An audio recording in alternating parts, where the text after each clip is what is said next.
Sungguh Tuhan, kami mengakui bahwa sejatinya kami selalu membutuhkan-Mu. Sebelum Kristus kami membutuhkan Tuhan. Setelah Kristus kami membutuhkan Tuhan. Kami mau berjalan dari iman kepada iman. Kami mau melihat tuntunan demi tuntunan. Kami mau melihat bagaimana Tuhan berpekara di dalam kehidupan kami. Itu sebabnya Tuhan, pagi ini kami duduk terpekur di bawah kaki-Mu. Kami memohon belas kasihan Tuhan supaya Tuhan berkenan berbicara kepada kami pribadi lepas pribadi. Kami rindu mengalami perjumpaan pribadi dengan Tuhan. Dan kami rindu hidup kami diubahkan di dalam kemurahan dan kebaikan-Mu. Bicara pada kami pagi ini Bapa. Di dalam nama Yesus kami berdoa. Amin. Silakan duduk saudara.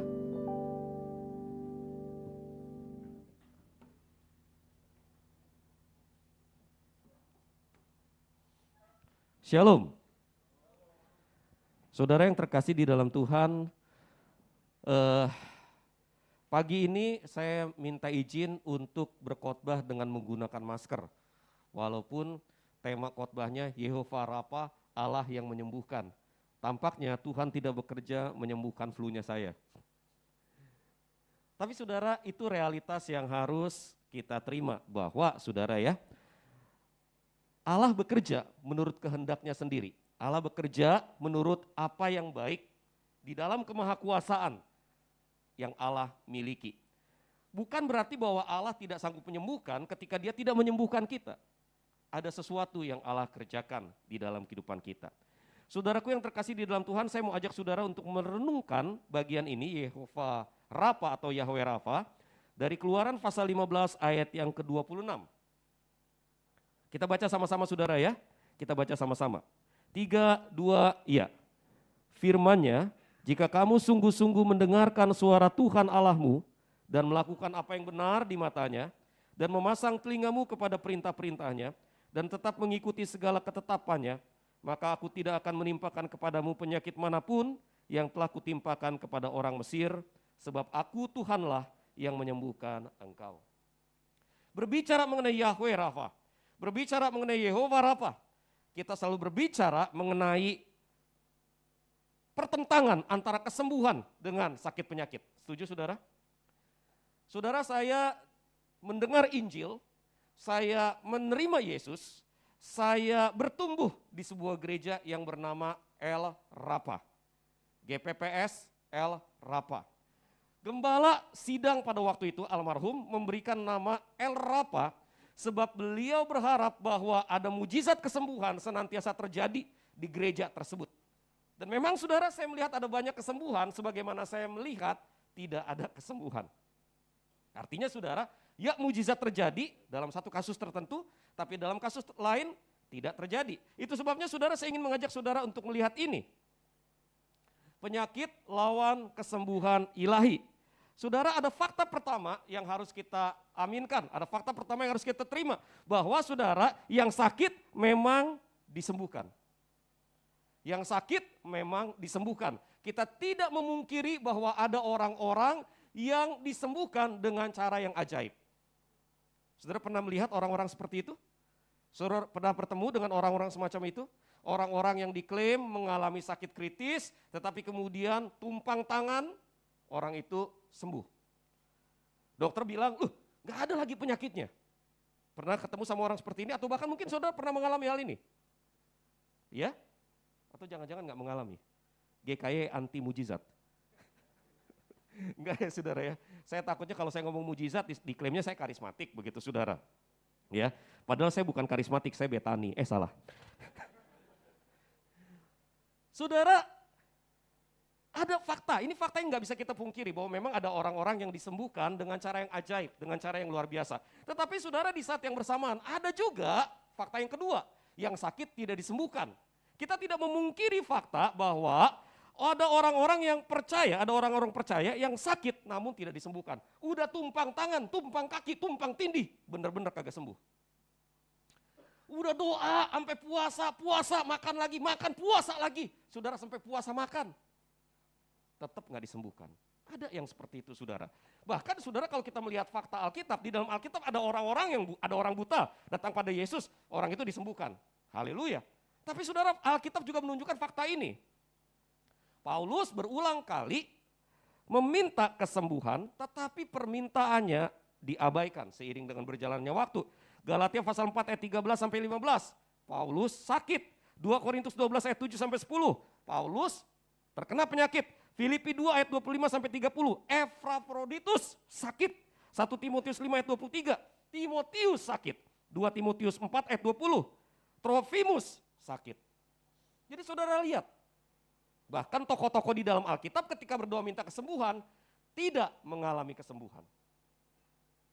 Ini dua fakta saudara. Fakta yang pertama ada mujizat, ada kesembuhan. Fakta yang kedua sudah berdoa, bahkan tokoh Alkitab tidak mengalami kesembuhan. Fakta yang ketiga saudara, disembuhkan atau tidak disembuhkan, pasiennya meninggal juga. Betul gak saudara?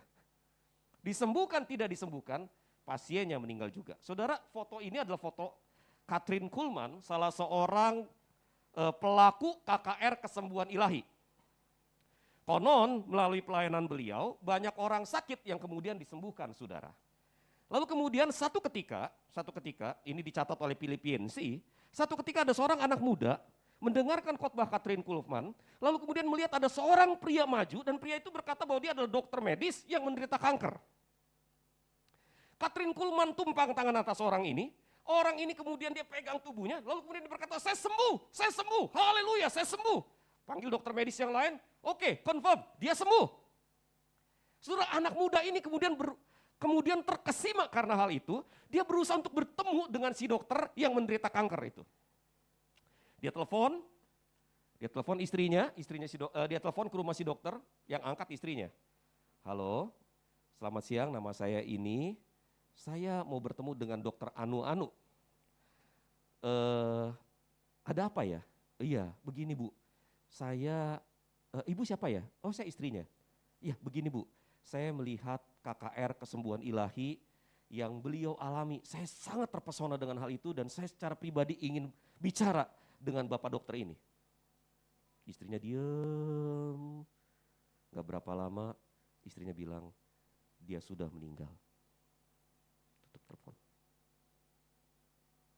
Saudara, saya nggak tahu apakah orang ini benar sembuh begitu ya, karena kan kita pernah mendengar bahwa ada skenario tertentu dari pengkhotbah KKR kesembuhan ilahi, di mana ada orang yang tidak sakit dibilang sakit, lalu kemudian orang itu nggak bisa jalan katanya begitu ya, tumpang tangan orangnya itu jalan, nggak taunya memang nggak pernah nggak bisa jalan. Ada yang kayak gitu, saya nggak tahu begitu saudara.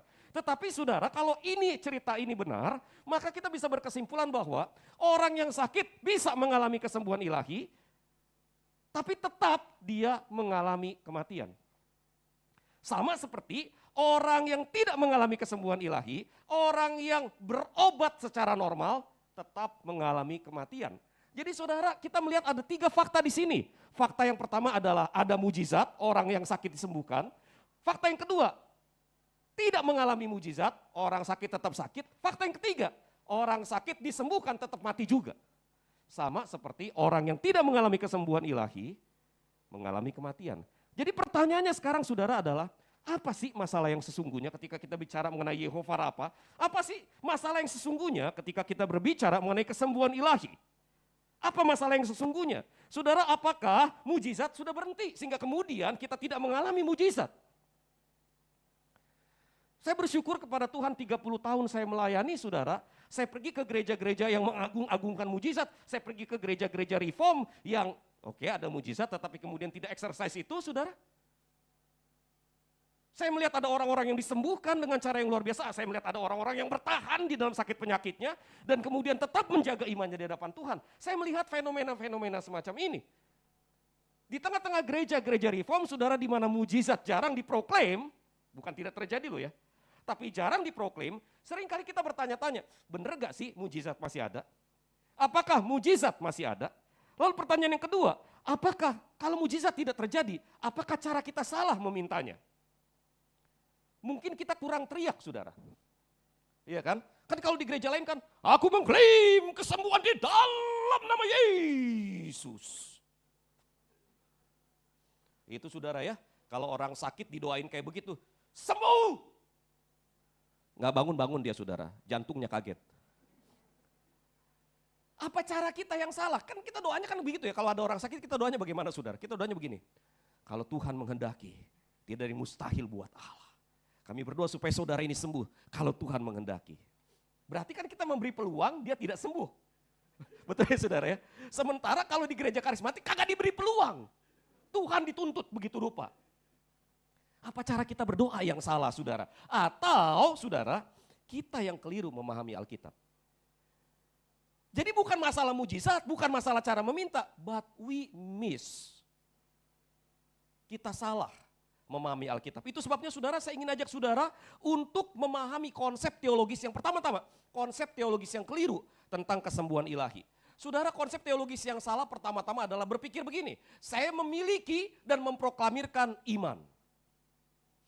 Bukankah Alkitab berkata, barang siapa mempunyai iman sebiji sesawi saja, dia bisa berkata kepada gunung, lalu gunung itu akan beranjak, lalu kemudian nyemplung ke dalam laut, begitu ya. Saudara, ada di sini saudara yang nggak punya iman siapa? Angkat tangan, punya iman? Semuanya punya iman? Iman sebiji sesawi ada saudara? Iman sebiji sesawi ada? Oke, minta pindah gunung. Nggak usah jauh-jauh, gunung Sahari lu pindahin. Saudara, waktu saya eksegesis bagian ini saudara, ternyata intinya bukan masalah imannya sebiji sesawi atau segede gunung. Kalau lu punya iman sebiji sesawi, lu bisa berkata kepada gunung itu supaya gunung itu pindah. Jadi kalau kita berdoa gunungnya tidak pindah, berarti mungkin memang iman sebiji sesawi aja lu kagak punya. Paham ya maksudnya saudara ya? Mungkin seperti itu, tapi kan ya kita nggak ada faith meter, nggak ada begitu saudara. Bagaimana barometernya apa? Kan kita nggak bisa ngomong seperti itu. Oke ya saudara ya, tapi memang ada kalangan-kalangan tertentu yang berkata begini, saya memiliki iman dan saya memproklamirkan iman. Iman itu, saya punya iman, saya proklamirkan, saya percaya pada Tuhan, Tuhan pasti sembuhkan. Sembuh dalam nama Yesus. Pernah ketemu sama orang-orang kayak gini saudara?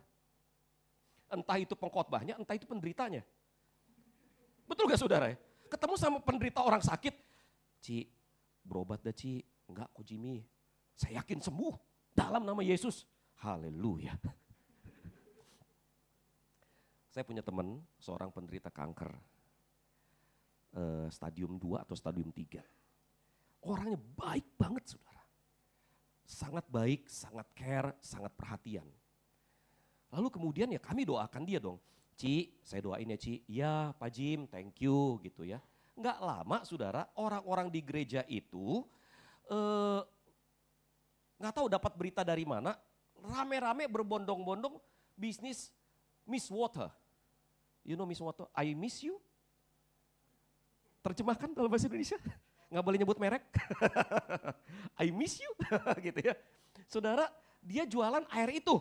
Katanya air yang pH-nya bisa disesuaikan. Kalau minum air ini, wah bisa mengalami kesembuhan.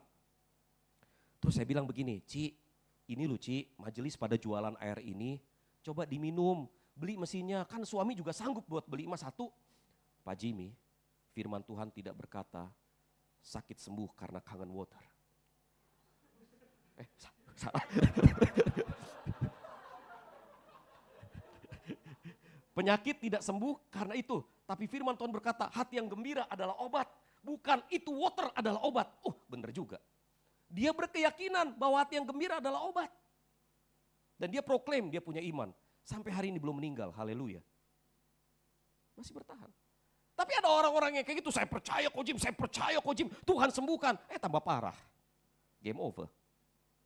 Saudara, apa yang salah dengan pernyataan semacam ini? Saya memiliki dan memproklamirkan iman. Waktu saya KKR, ada KKR kesembuhan ilahi.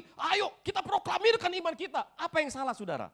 Masalahnya di sini, iman itu penting. Namun iman bukan alat untuk memaksa Allah. Amin saudara. Iman itu penting, tapi iman bukan alat untuk memaksa Allah. Kesembuhan adalah hak prerogatif Allah. Saudara, saya itu digembalakan oleh seorang gembala yang saya sering melihat mujizat ada di tangan dia. Pernah satu kali saudara, kami bakar jimat begitu ya saudara ya. Ini saudara jangan anggap saya karismatik ya saudara ya. Saya itu cuma testimoni what I see ya, what I experience. Lu anggap gua gara-gara pengalaman ini, gua beraliran teologi tertentu bertobat. Ya, ini kan gua cuma cerita, gado-gado enak begitu maksud gua ya.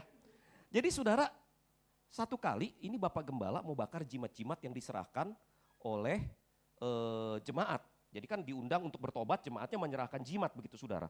Nah jimat itu ditaruh di tetampah seng. Tahu tetampah gak sih?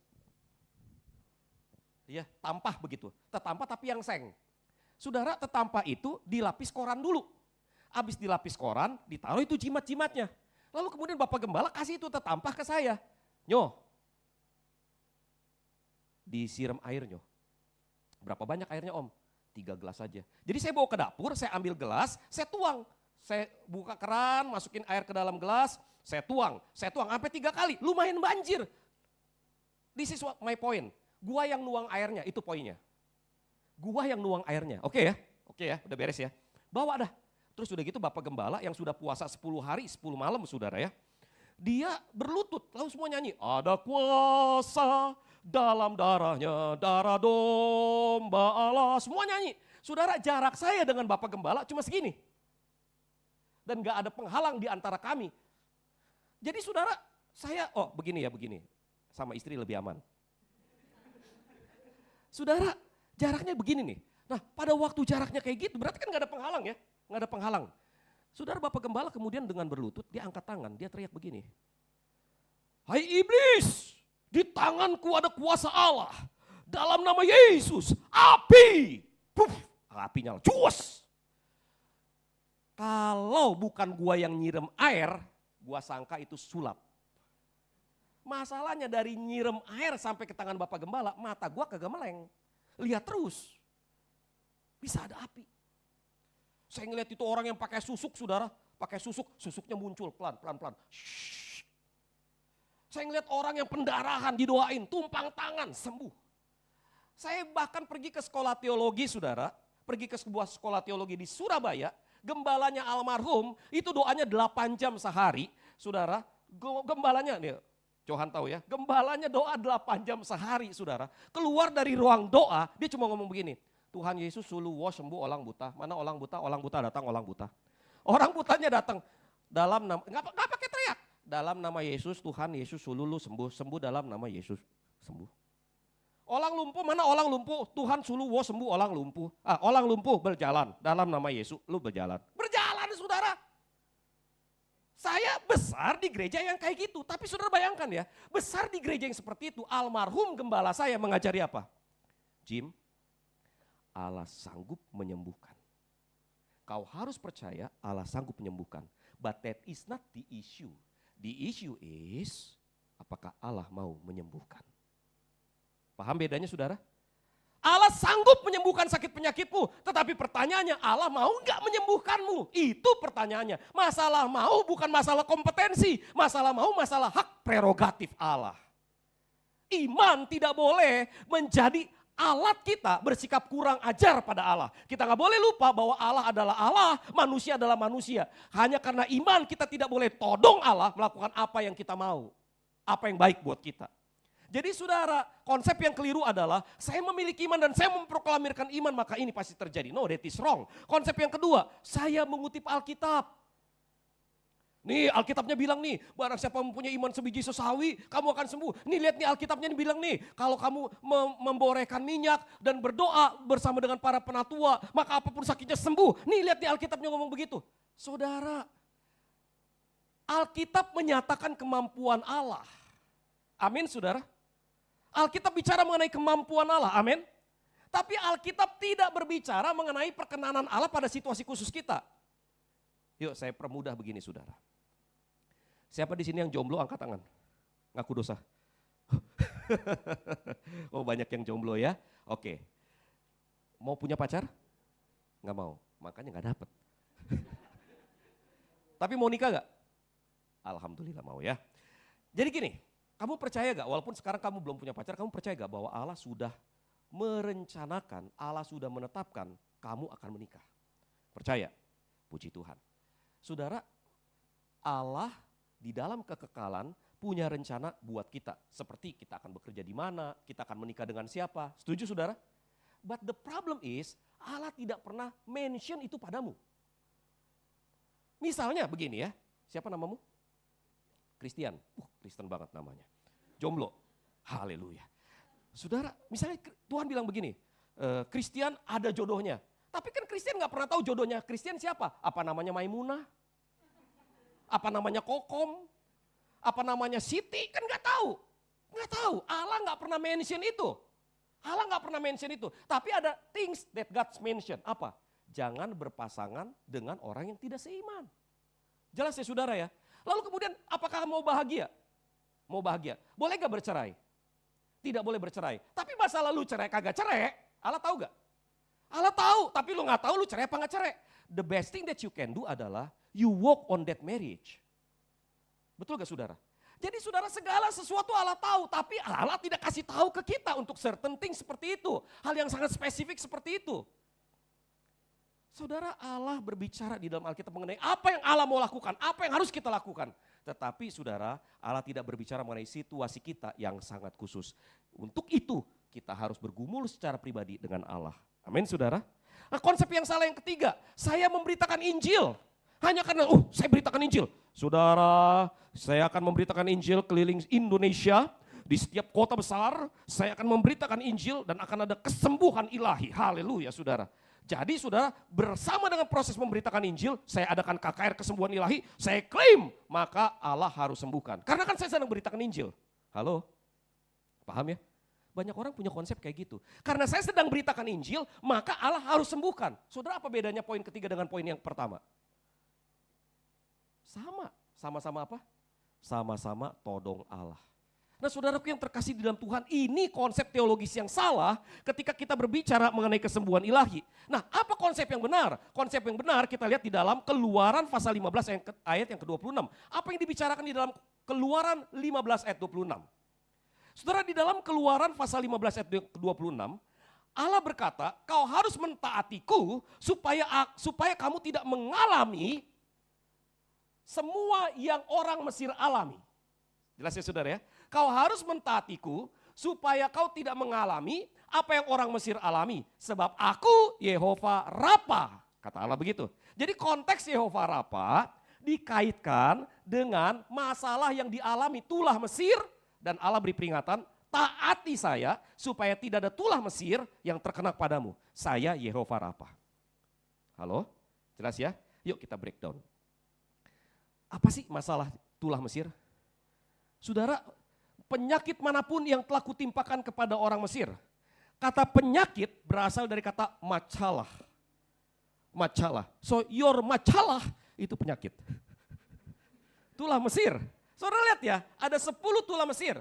Ada air berubah menjadi anggur, air berubah menjadi darah, kodok, rayap begitu ya, lalat, lalu kemudian ternak yang sakit, apa ini namanya bisul-bisul, hujan api, lalu kemudian lokas apa ya, belalang, lalu kemudian kegelapan, baru kemudian kematian anak yang pertama. Saudara perhatikan di sini, ini masalah yang dihadapi oleh orang Mesir. Nah saudara lihat, yang mana yang penyakit? Yang mana yang penyakit? Ada berapa yang penyakit? Cuma 2 saudara. Yang penyakit itu cuma 2. Ini sama itu penyakit sapi. Yang lain gak ada penyakit. Jadi saudara perhatikan di sini. Penyakit Mesir tidak selalu mengacu pada penyakit. Kata penyakit di sini mengacu pada hukuman. Jelas ya saudara ya? Jadi tidak selalu mengacu kepada sakit penyakit secara fisik. Tapi jelas mengacu pada hukuman. Nah hukumannya karena apa? Karena masalah siapa yang kita sembah. Penyakit Mesir berkorelasi dengan dewa-dewa Mesir. Kalau kita balik lagi ke sini saudara, ini semua merepresentasikan 10 dewa yang disembah oleh orang Mesir. Sehingga kemudian saudara, pada waktu Allah menghantam orang Mesir dengan mengacu kepada simbol-simbol dewanya, Allah sedang berbicara bahwa aku adalah Allah yang otoritasnya melampaui apapun yang kau sembah. So this is not about healing. Ini adalah tentang otoritas ilahi di dalam kehidupan umat Allah. Ini adalah tentang proklamasi Allah, siapa yang seharusnya disembah oleh umat manusia. Jelas saudara? Sehingga kemudian saudara, penyakit Mesir berkorelasi dengan dewa-dewa Mesir. Ini berhubungan dengan sikap hati. Saudara, orang Mesir dihukum karena ketidakpercayaan dan ketidaktaatan. Saudara jangan salah loh. Pada waktu Musa dan Harun datang kepada Firaun untuk meminta Firaun melepaskan umat Israel pergi, Musa dan Harun berbicara dengan lugas, meminta agar Firaun percaya dan kemudian mentaati Allah. Nggak peduli dia bukan orang Yahudi, nggak peduli dia orang Mesir, Allah memberikan kesempatan pada Firaun untuk mentaati Allah. Masalahnya Firaun nggak percaya. Firaun nggak percaya sehingga kemudian Firaun Mesir dihukum karena ketidakpercayaan dan ketidaktaatan. Dan permasalahan di dalam Keluaran pasal 15 adalah bangsa Israel keluar dari Mesir, berjalan di padang gurun, mampir di Masa dan di Meriba. Di Masa dan di Meriba bangsa Israel menunjukkan sikap hati yang sama seperti orang Mesir. Bangsa Israel menolak untuk mempercayai Allah, ngedumel kepada Allah, ngelawan Allah. Jelas saudara? Sehingga kemudian Allah memberikan peringatan kepada bangsa Israel. Taati saya, that is the core problem. Trust me, obey me. Jangan ikuti jejak orang Mesir. Jejak orang Mesir ini membawamu kepada penghukuman. So the issue is not about healing. The issue is all about trusting and obeying. Jadi saudara, ini yang kemudian dibicarakan oleh Allah. Kalau kamu mentaati aku, maka aku tidak akan menimpakan tulah Mesir kepadamu. Aku Yehova Rafa. Nah di titik ini saudara, sebetulnya terjemahan tepatnya bukan Yehova Rafa, tapi Yehova Rofeka. Terjemahan tepatnya saudara. Nah saudara, kata Rofeka memang berasal dari kata Rafa. Saudara, kata Yehova Rafa atau Yehova Rofeka atau Adonai Rafa di dalam sebutan yang lebih sopan adalah gelar Allah yang mengacu pada kuasa Allah untuk menyembuhkan. Tetapi masalahnya saudara, kata Rafa tidak selalu mengacu pada kesembuhan fisik. Now this is the problem. Kata Rafa tidak selalu mengacu pada kesembuhan fisik. Kata Rafa bisa diterjemahkan dengan menjadi segar. Kau kelihatan kisut. Yehova Rafa berkati kau. Supaya apa? Kelihatan segar. Oke, menjadi segar, menjadi sembuh secara utuh. Artinya bukan cuma sembuh secara fisik, tetapi hatimu sembuh, pikiranmu sembuh, kau sembuh secara utuh. Lalu kemudian muncul kembali. Tadinya tenggelam di dalam masalah, tadinya tenggelam di dalam hukuman. Kau muncul kembali menjadi orang yang dipulihkan, diperbaiki. Tadinya rusak jadi lebih bagus. Tadinya rusak jadi lebih apik. Diperbaiki dan dijaga. Jadi saudara, kata Rafa sendiri tidak selalu mengacu pada sembuh secara fisik, tetapi pada perbaikan utuh seseorang. Nah saudaraku yang terkasih di dalam Tuhan Yesus Kristus, kata Rafa bisa berarti Allah yang menyembuhkan, Allah yang menjadikan utuh, Allah yang memperbaiki, Allah yang menjaga.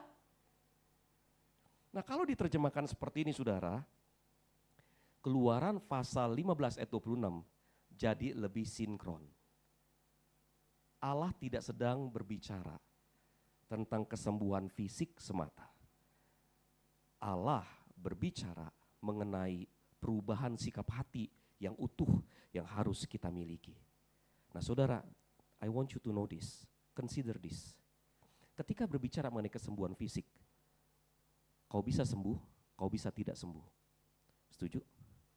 Tapi kalau berbicara mengenai pemulihan hati, apapun kondisimu, hatimu harus terus tertuju pada Allah. Amin. Jadi saudara, kita berbicara mengenai perubahan sikap hati, perubahan hidup, perubahan hubungan dengan Allah. Itu sebabnya saudara di dalam ESV Study Bible ditafsirkan begini. Referensi Tuhan kepada dirinya sebagai penyembuhmu menunjukkan bahwa Israel telah diberkati dengan belas kasihan dan terhindar dari apa yang terjadi pada orang Mesir. Dan kesetiaan adalah cara bagi mereka untuk terus menerima berkat dan hubungan perjanjian dengan Tuhan. Jadi saudara, jelas sekali ketika berbicara mengenai Yehova Rafa, Allah berharap agar orang Israel mengubah sikap hatinya, mentaati Allah. Sehingga kemudian berkat-berkat Allah bisa terus dinikmati oleh orang Israel. This is not always about the cure of your body, but it is also about the cure of your heart. Bukan soal fisik saudara, karena setiap kali Yesus berbicara mengenai kesembuhan, kesembuhan yang Yesus nyatakan tidak selalu berbicara mengenai kesembuhan fisik. Contoh saudara, ketika Yesus duduk dengan para pemungut cukai lalu memanggil Lewi untuk mengikut dia. Saudara, orang-orang Farisi, orang Saduki bilang, ini pendeta, ini guru, rabi ini. Dia malah main sama pendosa, ayah cilaka. Saudara, Yesus bilang apa saudara? Ketika mendengar itu Yesus berkata, bukan orang sehat yang memerlukan tabib tetapi orang sakit. Aku datang bukan untuk memanggil orang benar, melainkan orang berdosa. Jadi saudara lihat di sini, kata sakit dikaitkan dengan dosa. Sehingga kesembuhan saudara dikaitkan dengan perubahan hidup, perubahan sikap hati. Dan ini saudara kita bisa lihat konsisten di dalam perjanjian baru. Di dalam 1 Petrus 2 ayat yang ke-24, Petrus berkata, ia sendiri telah memikul dosa kita di dalam tubuhnya di kayu salib. Supaya kita yang telah mati terhadap dosa, hidup untuk kebenaran. Oleh bilur-bilurnya kamu sembuh. Saudara, kata oleh bilur-bilurnya kamu sembuh tidak bisa ditafsirkan sembuh secara fisik. Oleh bilur-bilurnya kamu sembuh secara rohani. Amin saudara. Nah saudaraku yang terkasih di dalam Tuhan, itu sebabnya saudara kalau kita memahami Yehova Rafa secara demikian, maka kita bisa mengaminkan apa yang Oswald Chamber katakan saudara. Di dalam bukunya Run Today's Race, dia berkata begini, faith for my deliverance is not faith in God.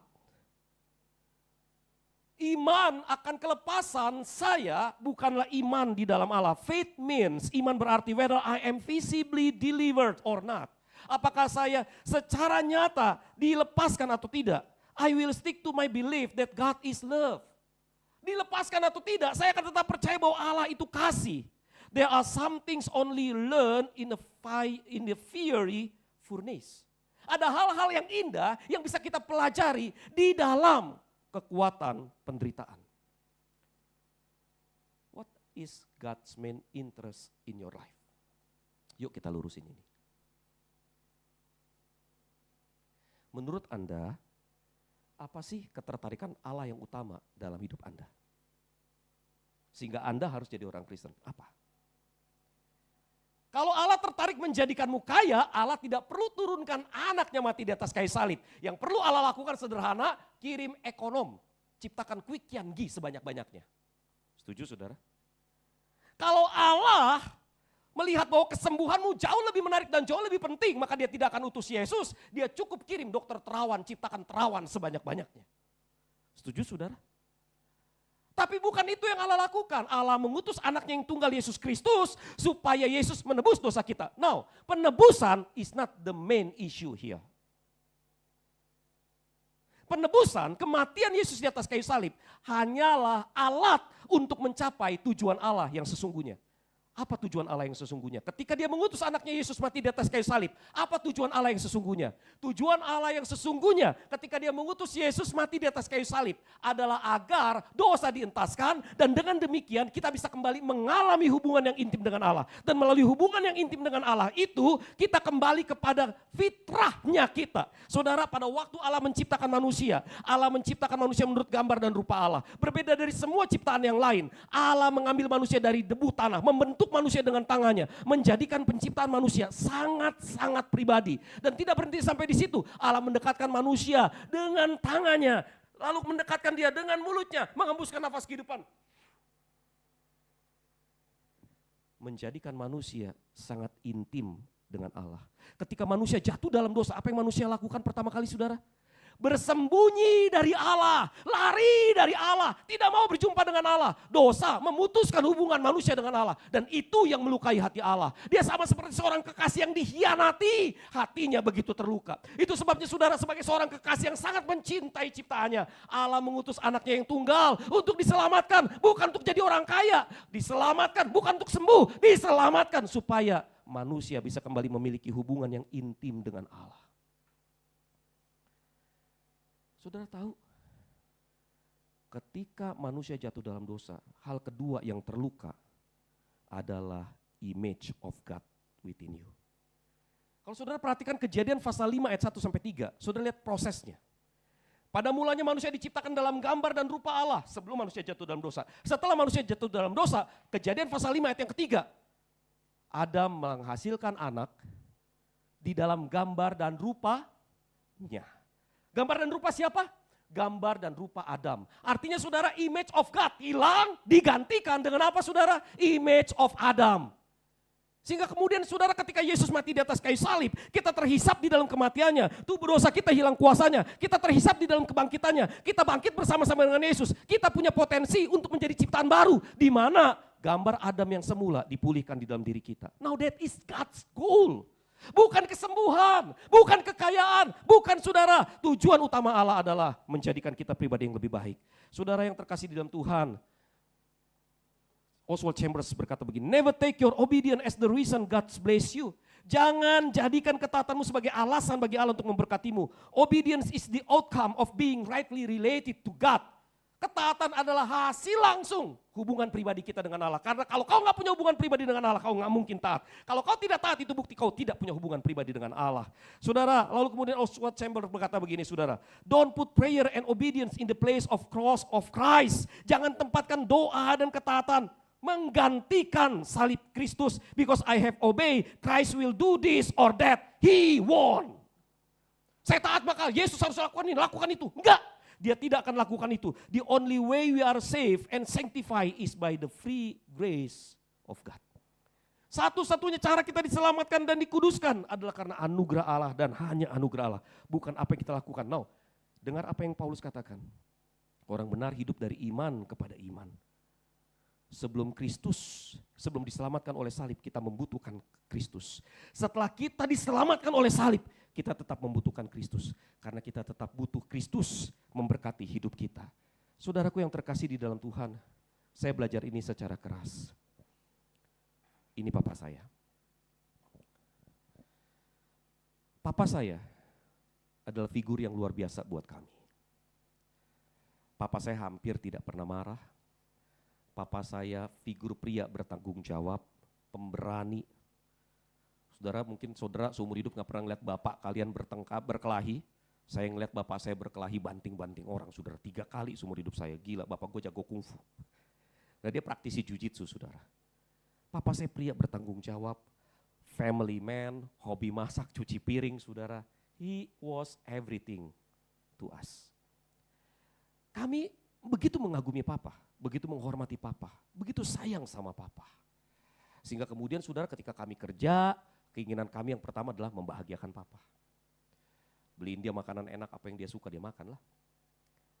Tapi saudara untung tak dapat diraih, malang tak dapat ditolak. Belum kami sukses, papa terserang stroke, pecah pembuluh darah di otak, bagian belakang, dan darahnya membanjiri batang otak sehingga papa lumpuh total dari rahang sampai ke kaki. Secara medis saudara, tidak ada teknologi, tidak ada pengetahuan yang bisa menyembuhkan papa. Dokternya bilang, papamu udah gak mungkin bergerak. Now, he didn't know my father. Papa saya, saudara, dari muda punya fighting spirit yang kuat. Jadi ketika dibilang, papa bisa sembuh pak, yang penting papa terapi. Apa yang papa saya lakukan? Angkat jempol. Dokter bingung, bisa angkat jempol. Saudara, ini fotonya ada yang ini ya, saya ada simpan foto saya, papa saya, angkat badan. Jadi ada besi, dipasangin tali. Dokternya bingung, kok bisa begitu? The power of will, kemauan yang kuat. Saudaraku yang terkasih di dalam Tuhan, setahun, 2 tahun, pasti sembuh, 3 tahun, pasti sembuh. Saudara tahu gak? Sebagai seorang rohaniwan, saya doa buat bapak saya. Tuhan tolong sembuhkan, Tuhan tolong sembuhkan dengan satu dan lain cara, Tuhan sembuhkan. 3 tahun, 4 tahun, 5 tahun, tahun keempat, dokter muda, dia gak sengaja saudara, dia ngomong di depan papa saya. Dia ngomongnya sama saya, cuma ngomongnya begini, ini papa saya tidur, dia begini ya ngomong sama saya. Udah berapa tahun? 4 tahun. Wah udah 4 tahun udah gak bisa sembuh. Langsung bapak saya turun kesehatan bertahun-tahun. Saudara saya doa buat papa saya. Tuhan tolong sembuhkan dalam nama Yesus. Tuhan tolong sembuhkan dalam nama Yesus. Saudara tahu apa yang terjadi? Enggak sembuh-sembuh. Saya minta Tuhan kalau enggak sembuh, angkat papa saya karena sangat menderita. Orang yang gagah, orang yang kuat, petarung saudara. Model pria sejati buat kami. Belum lagi tatoan pula dia saudara. Hidupnya tiba-tiba tidak bisa bicara, tidak bisa bergerak. Buang air besar, buang air kecil, diurus oleh istrinya. Saya bilang Tuhan kalau Tuhan tidak sembuhkan, angkat dia. Bawa dia pulang.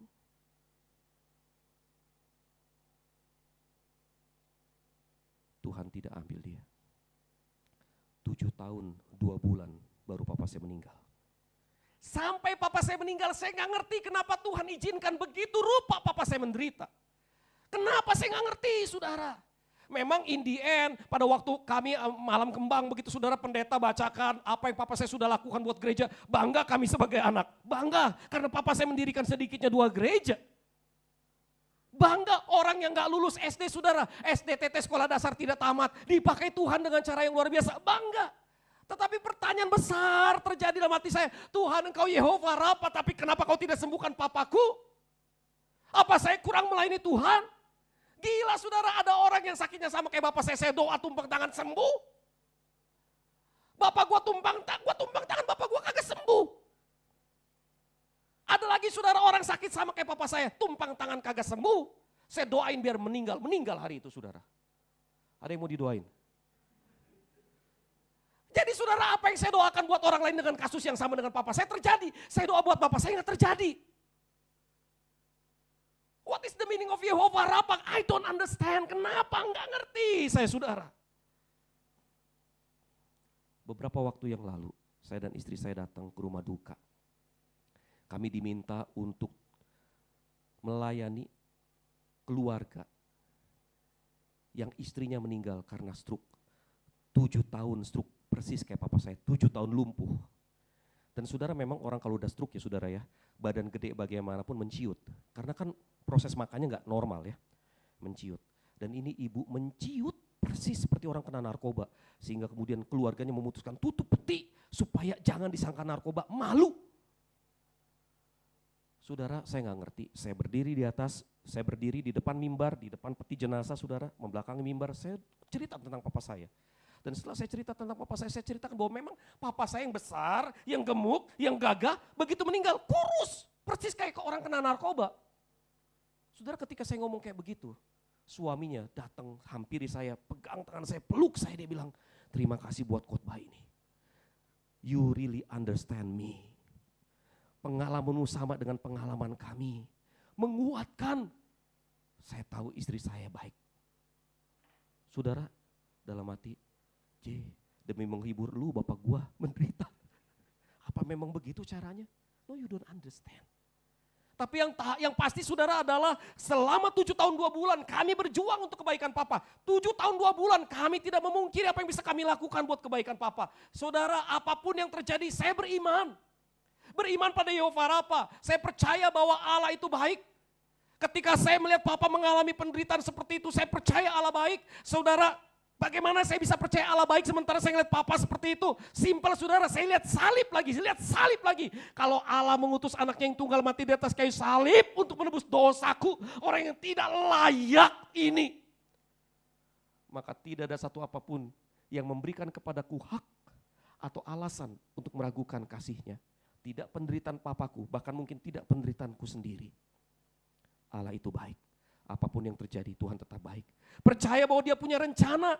Karena Roma pasal 8 ayat 28 katakan kita tahu sekarang bahwa Allah turut bekerja di dalam segala sesuatu untuk mendatangkan kebaikan bagi mereka yang mengasihi dia, yaitu bagi mereka yang terpanggil sesuai dengan rencana Allah.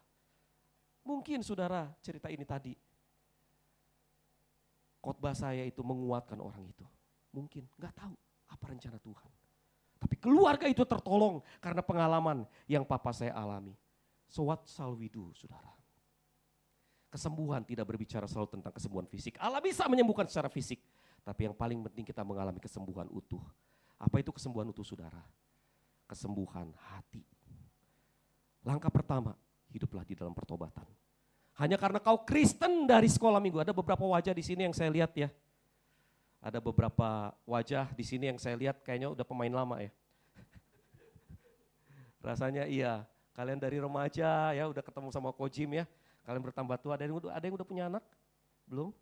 Belum ya? Oke. Sherwin, ada yang namanya Sherwin? Sherwin Ciucis, ada? Boleh angkat tangan? Win? Wah, besar. Papanya teman saya. Papa masih di Lok Sumawe ya? Masih di Lok Sumawe. Papanya tadi kasih tahu, Boksu, khotbah di ini ya? Oh iya. Oh, ada anakku di situ. Oh iya. Sherwin, oh iya, oke. Sudah besar, sudah kuliah. Dulu waktu kecil dia segini. Just because you are Christian from your childhood, it doesn't mean that you live in repentance. No. Hanya karena kau menganut doktrin reform, tidak berarti kau berhidup dalam pertobatan. Doktrin penting, tapi yang lebih penting hidup di dalam pertobatan. Mengakui bahwa saya salah dan saya mau berbalik kepada Allah. Langkah kedua, alami pelepasan, alami pemulihan. Artinya apa saudara? Kita mau serahkan hati kita kepada Allah. Di mana hati kita terluka, di situ kita serahkan kepada Allah. Di mana hati kita melenceng, di situ kita kembali datang kepada Allah. Kita mau datang dengan hati yang utuh kepada Allah. Sama seperti yang John Calvin katakan, cor meum tibi offero domine, prompte et sincere. Kepadamu kupersembahkan hatiku, tulus dan segera. Bawa hati kepada Allah. Dan setelah bawa hati pada Allah, benar-benar hidup di dalam cara hidup Kristen yang berbeda. Hanya dengan cara seperti itu, kuasa Allah yang menyembuhkan nyata dalam hidupmu. Amin saudara. Saudaraku yang terkasih di dalam Tuhan, tantangan kita bukanlah mengalami kesembuhan atau tidak. Mengalami kesembuhan atau tidak itu hak prerogatif Allah. Tergantung pada Allah. Dan yang Allah minta dari kita sederhana saudara. Hati yang tertuju pada Allah. Hidup yang taat kepada Tuhan. Amin. Kita tunduk kepala, kita berdoa.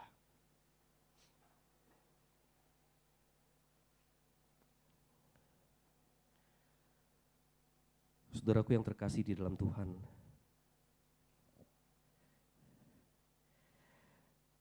Jangan puas dengan hal-hal yang habis oleh pemakaian, yang lekang dimakan zaman, yang lapuk dimakan waktu. Ketika kita sakit, kita ingin sembuh. Tapi tahukah saudara, setelah saudara sembuh, saudara mungkin akan sakit lagi. Kematian tetap akan menyapa. Sama seperti asuransi jiwa tidak melindungi jiwamu, begitu pula kesembuhan sesaat tidak menghindarkanmu dari kematian. Sakit penyakit, kemiskinan, hanya alat Allah untuk mengingatkan betapa fananya kita. Hanya teguran lembut Allah untuk mengingatkan rumahmu bukan di sini. Hanya sentuhan ilahi untuk mengingatkan kau harus pulang. Karena Allah ingin menggantikan tubuhmu yang fana dengan tubuh kemuliaan. Allah ingin mencabutmu dari dunia yang fana masuk ke dalam hidup yang kekal. So, if you are sick, if you are ill today, mari minta pada Allah agar Tuhan menyembuhkan. Berdoa supaya Tuhan mengurapi obat-obatan yang kau minum atau yang kau kenakan. Berdoa agar Tuhan memberkati tenaga medis yang Dia pakai untuk mengobatimu. Tapi lebih dari itu, berdoa supaya kau tetap melihat kasih Allah.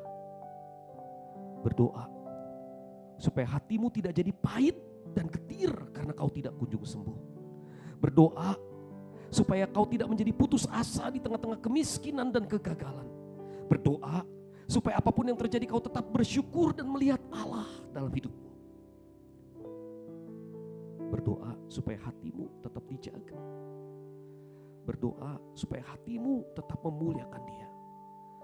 Berdoa supaya hatimu tetap mencintai Dia. Berdoa supaya apapun yang terjadi dalam hidupmu, kau tetap berjalan di dalam ketaatan dan memuliakan Dia. Dan di titik itu kau akan melihat Tuhan menyembuhkan hidupmu secara utuh, secara penuh. Tuhan memberkatimu.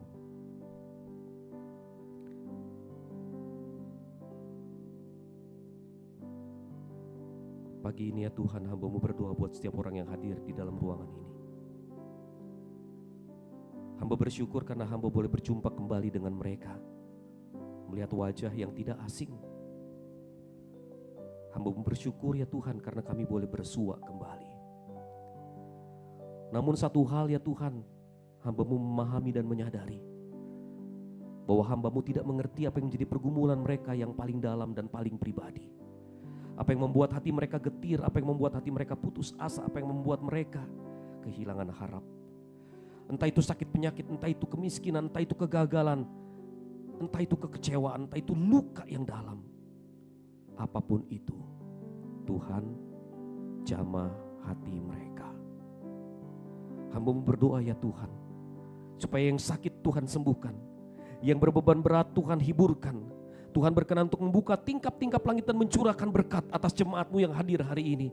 Namun lebih dari itu ya Tuhan, hamba mau berdoa supaya apapun yang mereka alami hari ini ya Tuhan, apapun yang menjadi pergumulan mereka hari ini, apapun yang tidak bisa mereka ceritakan kepada siapapun, yang menggayuti hati mereka, apapun itu,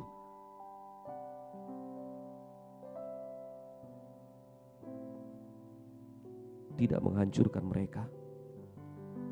Sebaliknya menolong mereka untuk berkata, Tuhan itu baik.